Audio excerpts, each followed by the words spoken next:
quarantine rules.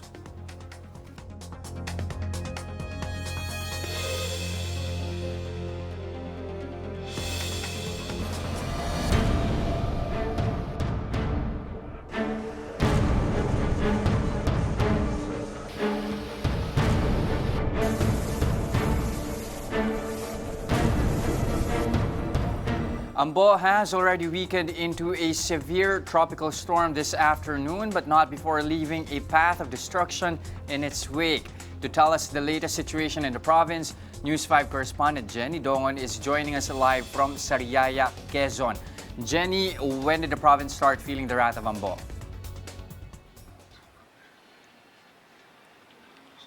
Just tropical cyclone Ambo made landfall here in Quezon province at around 8 a.m. this morning.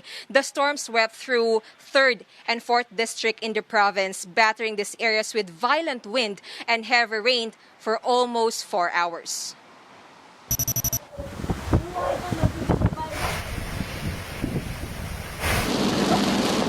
You could hardly see anything in the town of Gumaca as non-stop rains and strong winds pummeled the town. Grabe po yung lakas ng hangin at ulan dito kanina. Pinapanood lang namin yung hangin, ulan, kung paano matumba yung mga saging. Mang Celso couldn't do anything but weep as strong winds uprooted his banana trees, his main source of livelihood. It couldn't have come at a worse time when members of his household are also dealing with health issues. Na-stranded pa sa PGH, na-cancer. Tapos yung asawa ko may sakit din. May sakit din sa kidney. Ang laki na bubuhay ko, nasira pa. Mahirap po ang buhay. Tapos may kunay pa. Naiyak nga po ako. Sira lahat. Sana po mabigyan ng tulong naman lang ang aking pamilya. The entire town is shrouded in darkness. The storm caused power lines to trip. But while more than 2,000 people are taking refuge in evacuation centers, the local government of Gumaca made sure that evacuees are observing physical distancing amid the threat of COVID-19. The LGU also ensured that they have enough relief goods for at least 30,000 people. Unlike before na pinagkakasya namin yung ilang pamilya sa isang classroom, ngayon, 4 na pamilya lang per classroom. Kaya mas maraming nagamit ng mga classroom. Just as of the moment, the provincial government has yet to receive any report regarding casualties. They are also still assessing the damage in infrastructure and agriculture. Meanwhile, the provincial personnel are working double time to finally restore power in the areas badly affected by the storm. Jess. Pero Jenny, kamusta na yung lagay ng panahon dyan ngayon? Malakas pa ba yung ulan at hangin dyan sa Sariaya? Just right now, tumila na yung pagbuhos ng ulan dito sa Sariaya, maging dito sa ibang areas dito sa Quezon Province. May pabugso-bugso pa ring hangin pero ayon dito sa head ng PDRMO ay inaasahan na 8 p.m. to 9 p.m. ngayon ay huhupa o gaganda na yung panahon dito sa probinsya ng Quezon dahil lalabas na dito sa mass nila itong si Typhoon Ambo. Jess.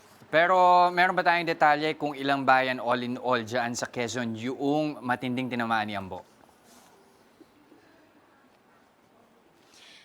Just ayon dito sa initial report ng PDRMO, affected talaga nitong Typhoon Ambo itong area ng 3rd District at 4th District ng Quezon Province. Ito yung 3rd District. Dito matatagpuan yung San Andres kung saan nga naglandfall ng pang-anim na pagtama itong si Bagyong Ambo. Nasa 12 na towns yan, habang sa 4th District naman ay may 10 towns.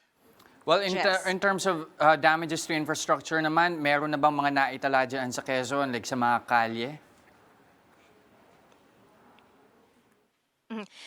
So far, Jess, initial na natanggap na report ng PDRMO, wala silang nakukuha na report na mayroong damages sa mga major roads, maging sa major infrastructure dito sa buong probinsya ng Quezon. Pero sinasabi dito ng PDRMO, initial report pa lamang yan dahil tomorrow pa inaasahan na papasok yung mga report nila dahil ngayon pa lang nga ay gumaganda yung panahon dito, Jess. Alright, ingat kayo dyan. Thank you. That was Jenny Dongon reporting to us live from Sariaya, Quezon. The Agriculture Department assures the public that Ambo won't have that big of an impact on the sector. Agriculture Chief William Dar said most farmers had already harvested their crops. He added that a lot of them are actually preparing for planting in the wet season. However, the tropical cyclone is threatening some 176,000 hectares of rice fields and around 90,000 hectares of corn. Yung pwede nang i-harvest na kagaya ng palay o mais, karamihan ito rice and corn. Of course, some vegetables for that matter. So, maganda naman at nabigyan natin ng early warning itong mga farmers natin, mas lalo na dito sa Leyte. These are the other big stories today. The PNP Internal Affairs Service, or PNP-IAS, has filed criminal cases against NCRPO Chief Sinas and 18 other police officers. The charges include violation of RA 11332, or the law on reporting communicable diseases, as well as a violation of a Taguig City Ordinance mandating social distancing and wearing of face masks. The alleged violations took place at Sinas' so-called birthday mañanita on May 8. Sinas and other respondents are also facing administrative raps. The group is given a week to submit their counter-affidavit before the IAS. The Quezon City LGU has issued guidelines on the sale of alcoholic beverages after lifting the liquor ban today. Sale of beer and other alcoholic products will only be allowed from 1 to 5 p.m. every day. Retailers are ordered to limit daily purchases for any person. Customers must also provide a valid government ID before being allowed to buy alcoholic beverages. And lastly, consumption shall only be permitted in private residences for the duration of the modified ECQ. Private organizations joined forces in creating an emergency quarantine facility over at the Medical City in Pasig. Through the help of Unity in Isolation and WTA Architecture, they were able to produce isolation tents with 16-bed capacity. The Navy also helped in constructing the facility, while Meralco and PLDT provided smartphones and Wi-Fi connections to the hospital. We'll pause for a short break, but when the big story returns, malls will open tomorrow, but expect a different kind of experience when you go and visit. And can't wait to finally get a haircut? We'll tell you in a bit if you should be booking a trip to the salon soon or maybe not.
Jess De Los Santos, and you're watching The Big Story. If you're planning to visit malls in Metro Manila as soon as they reopen tomorrow, there are new guidelines and protocols you have to be familiar with. Gerard De La Peña tells us what these are.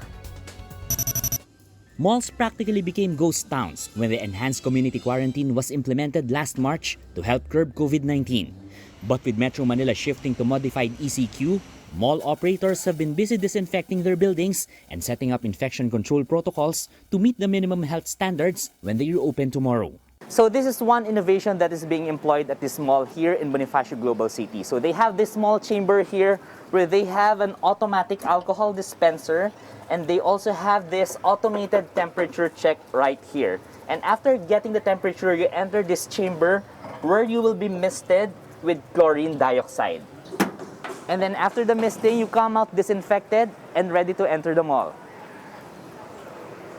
There are visual cues for customers using elevators and escalators. For malls under Mega World, employees have been tested for COVID-19 to ensure everybody's safety. We are very confident that the mall is safe.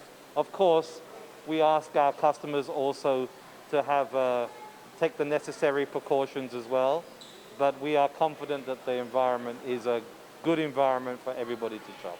Ayala Malls is doing the same. It's also ramping up its digital platforms to prioritize pickup, drive-through, and delivery services as part of the new normal in retail. Mall goers may expect long lines outside establishments as the Trade Department obliges businesses to limit the number of people inside their shops to preserve social distancing. Kung mga 100 square meters yung bakante dun inside that store, divided by 2, mga 50 lang ang pwedeng tao at any given point in time. Some mall operators waived or slashed rental rates. The government has asked property managers to defer rental payments.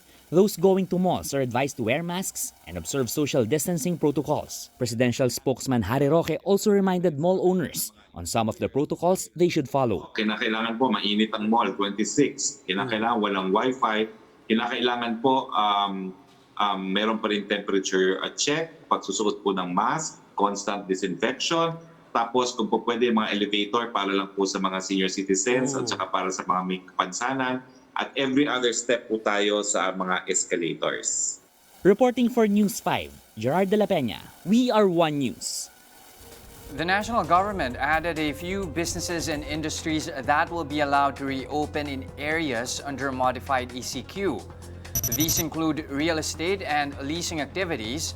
Public and private construction projects are also allowed to resume, but employers or contractors are required to put up barracks and COVID-19 testing areas for the workers. Meanwhile, money exchange, insurance, legal and accounting services, architecture, advertising, computer programming, music, and production may also operate. But only half of their workers are allowed to work on-site. The rest must work from home. This scheme shall be the same for photography, fashion, trade of vehicles, malls and restaurants for takeout and delivery. If you're wondering when you can finally get that much-needed haircut, well, tough luck. Barbershops and salons shall remain padlocked. Sabi ni General Galvez, mahirapan siya mag-enforce ng social distancing sa mga barbero sa salon, and that was the final answer.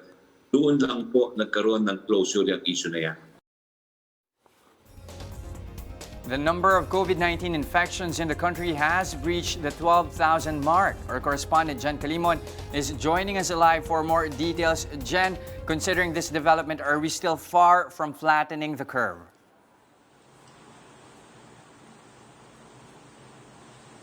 Yes, Jess, according to the DOH, there are indications that the curve is now flattening due to the increasing doubling time of COVID cases.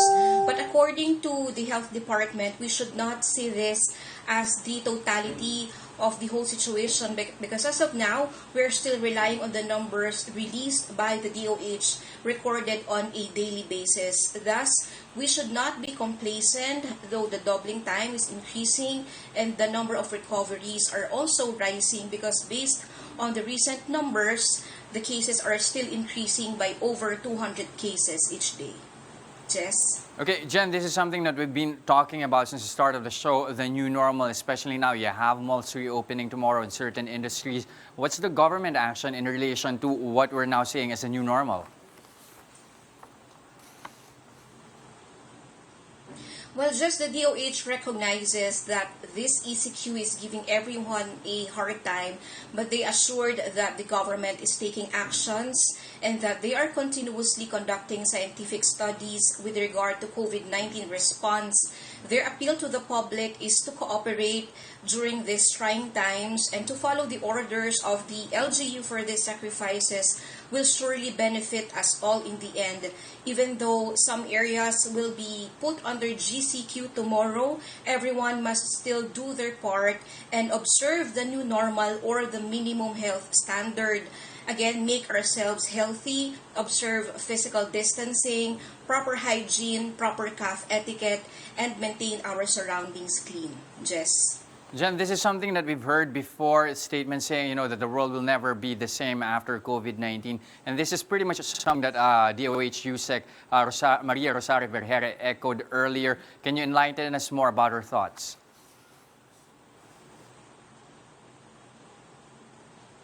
Well, Jess, that's true. According to USEC Vergere, since we still have no vaccine against COVID-19, the threat of this pandemic remains. No one is exempted from the virus, and we have to accept this reality that we cannot go back to our old selves, our old ways of living, and that's why we have to adopt to this new system. Again, we have to adopt to the new normal. Always wear face masks wherever we go. And though we Filipinos love to socialize, well, for the meantime, we must avoid going to parties and maintain distance with our loved ones.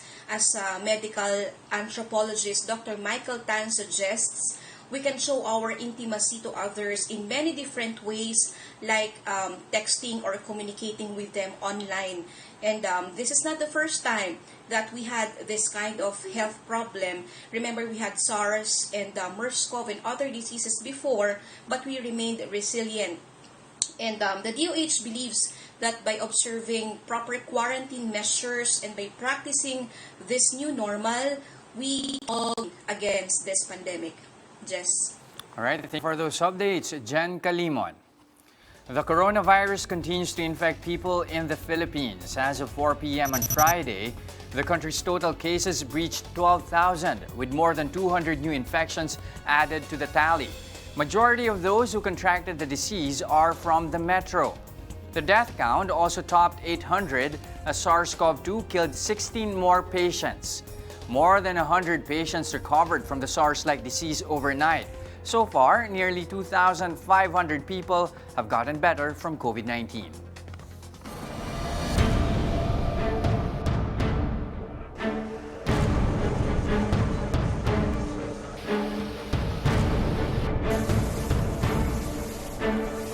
Severe tropical storm Ambo maintains its strength and is now moving towards Bulacan.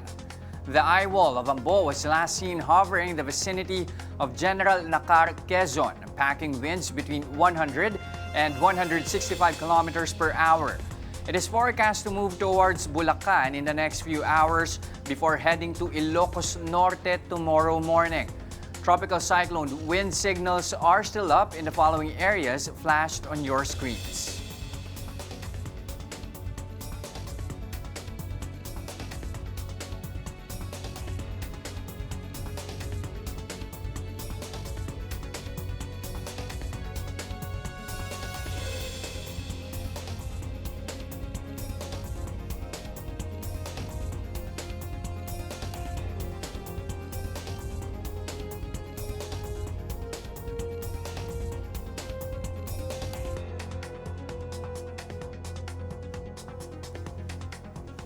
We'll be back with more stories after the break. Stay with us here on One News.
appealing to retailers to keep their prices low, with the 60-day price freeze ending today. Shaila Francisco with the details. Now that the price freeze is ending, prices of basic necessities must follow the suggested retail price set by the DTI, DA, and DOH starting tomorrow. While government agencies have the option to recommend a mandatory price ceiling, the Trade Department warns this could lead to a price increase. Pagka nag-mandatory price ceiling tayo, kukuha tayo ng data from the manufacturers. And if it shows na mas mataas na yung kanilang cost ngayon because of the logistics and all that, pati yung requirement ng PPEs, yung kanilang protective equipment for the employees, ayaw natin yun. Recall that under a price freeze, any increase, regardless of amount, could be a violation. Under the SRP mechanism, the violation only occurs when retailers jack up their prices more than 10% of the SRP. But retailers caught profiteering or hiking prices beyond 10% may face stiffer penalties. Meanwhile, the Agriculture Department says it is now looking to expand the list of 9 agricultural products with SRPs. This includes pork, chicken, garlic, onions, and some fish products. While this is not yet final, the department appealed to retailers to maintain current prices. Not to take advantage during calamities or pandemic like COVID-19, ay tulong-tulong po tayo sa ating mga mamamayan, mga magsasaka, mangingisda, at saka sa consuming public. At yung mga nagnenegosyo, please wag tayo magsamantala. This is not the time to really take advantage of the situation. With price freeze out of the picture, the DTI will begin studying the request of some manufacturers to hike prices of canned meat, coffee, and milk, all of which have been on hold since last year. But any approval will only be effective in July or August.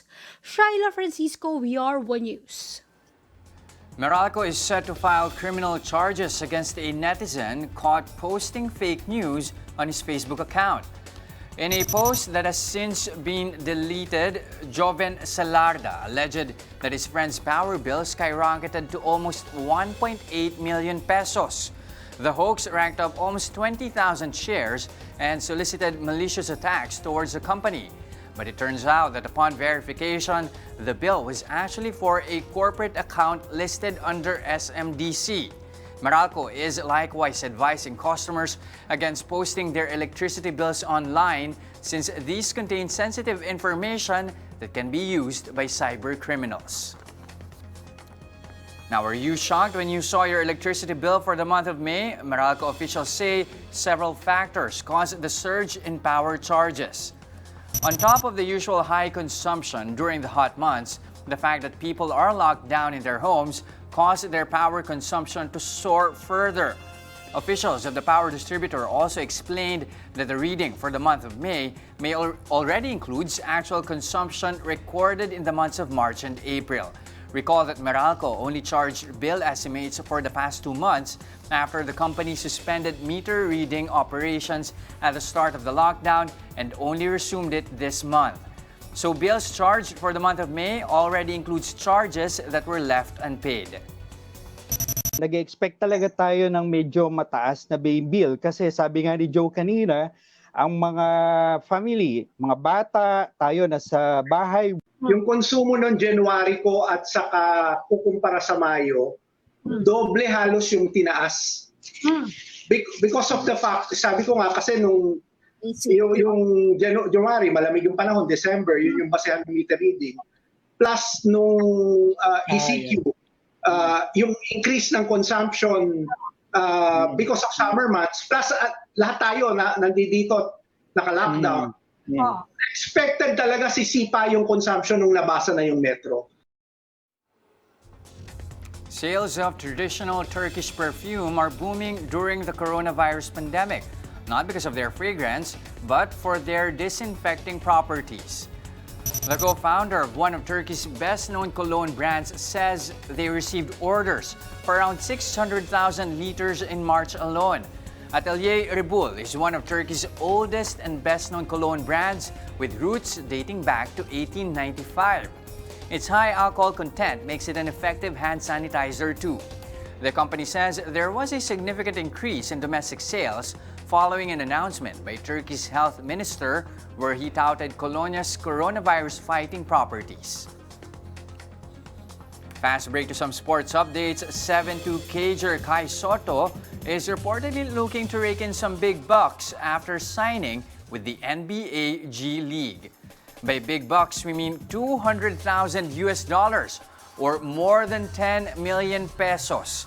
Kai recently made history as the first junior NBA Philippines alumnus to play in the G League. In doing this, he had to say goodbye to playing in the US NCAA as well as joining clubs based in Europe. But G League President Sharif Abdurrahim is optimistic that the Pinoy cager is on track to make it to the NBA. And that wraps up today's big story. Catch us again on Monday at 8 p.m. on Signal Channels 8 and 250. Please like our Facebook page, One News. For more in-depth analysis, visit our webpage, onenews.ph. I'm Jess De Los Santos. We are One News. Good evening.